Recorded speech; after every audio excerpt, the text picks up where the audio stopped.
Hello and welcome दोस्तों, और एक बार फिर से स्वागत करता हूं मैं आप लोगों का आपके अपने चैनल लोन हेल्प इंडिया में। और आज के इस वीडियो में बात करने वाले हैं नवी लोन एप्लीकेशन के बारे में। जी हाँ दोस्तों, काफ़ी लोगों ने कमेंट्स किया है, इस पे लोगों को अभी तक काफ़ी प्रॉब्लम है। तो आज के इस वीडियो में हम लोग बात करेंगे नवी लोन ऐप से। अगर आपने भी लोन लिया है, पर्सनल लोन लिया है और उसका रिपेमेंट किसी भी कारण से नहीं कर पा रहे हैं, तो इसका सॉल्यूशन कैसे निकल सकता है, कैसे आपको इस एप्लीकेशन से रिकवरी वगैरह का जो इनका प्रोसेस होता है उससे बाहर निकलना है।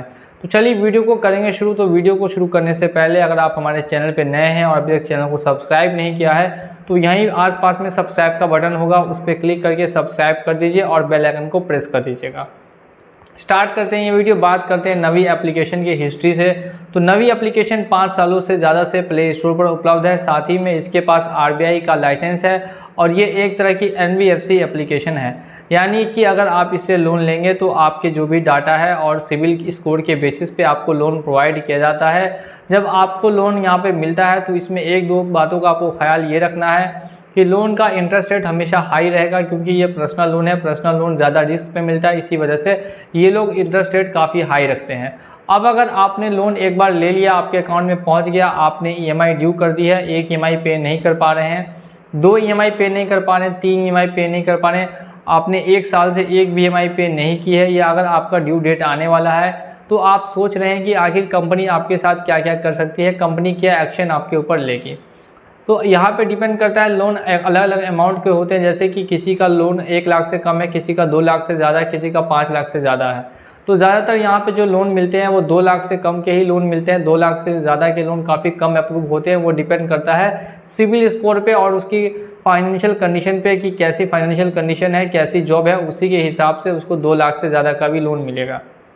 अगर आपने रिपेमेंट किसी भी कारण से नहीं किया तो सबसे पहला जो आपको काम करना है वो ये करना है कि आपको मेल करना होगा नवी एप्लीकेशन को।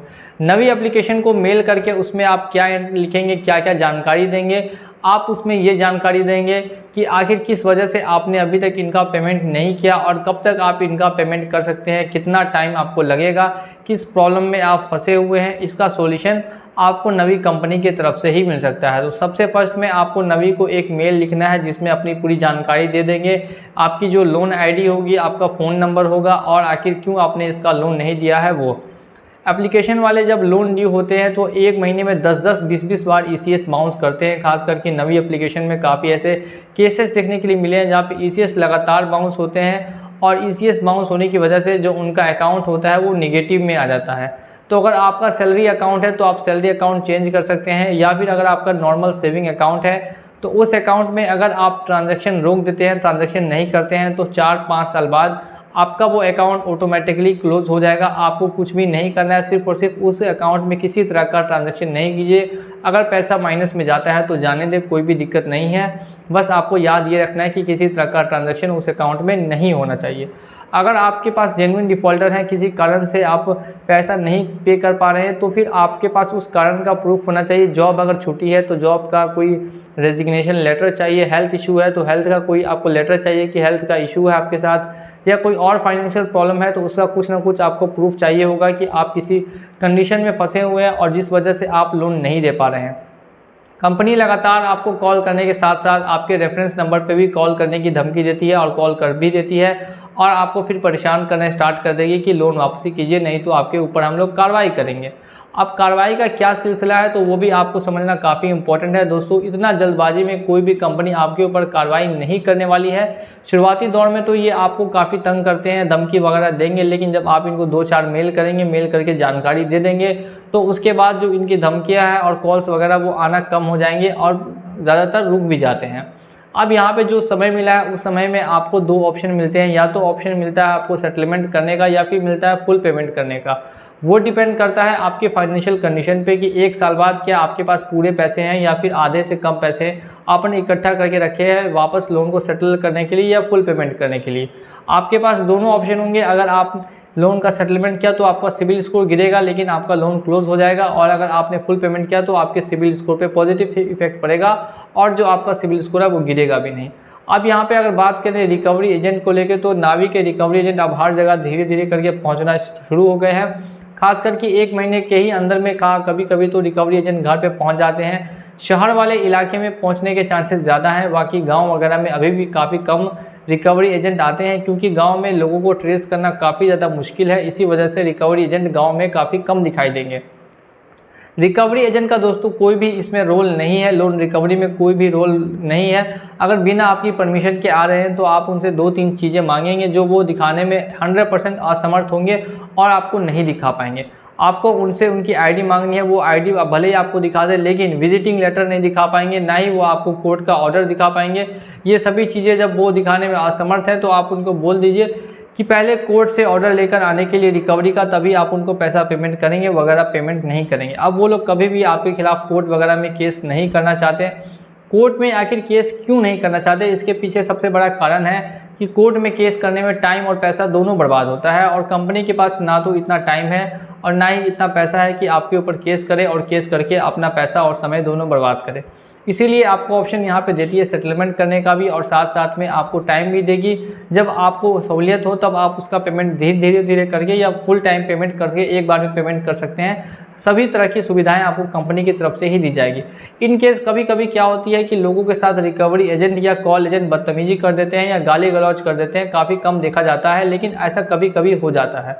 तो ऐसे कंडीशन में आपको मैं हमेशा बताता हूं कि रिकॉर्डिंग करते रहिए और चैनल को मेरे सब्सक्राइब करके रखिए, ताकि इन्फॉर्मेशन वाली वीडियोस आपको जैसे ही आए हमारे चैनल पे वैसे ही मिलती रहे।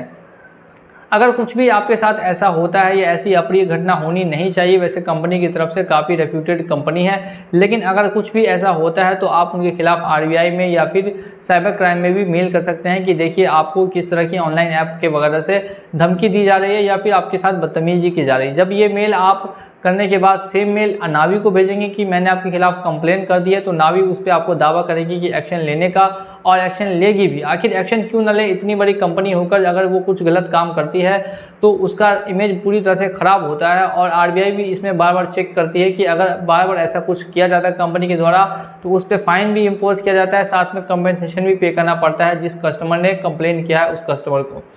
तो इसी वजह से अगर इतनी बड़ी कंपनी होकर भी आपके साथ कुछ गलत करती है या आपको अगर सिर्फ और सिर्फ नोटिस के द्वारा बार बार बोल रही है कि नोटिस के द्वारा आपके 5 तरह के केसेस करेंगे, क्रिमिनल केस करेंगे, आपको कोर्ट में ले जाएंगे, तो ऐसा दोस्तों कुछ भी नहीं होगा।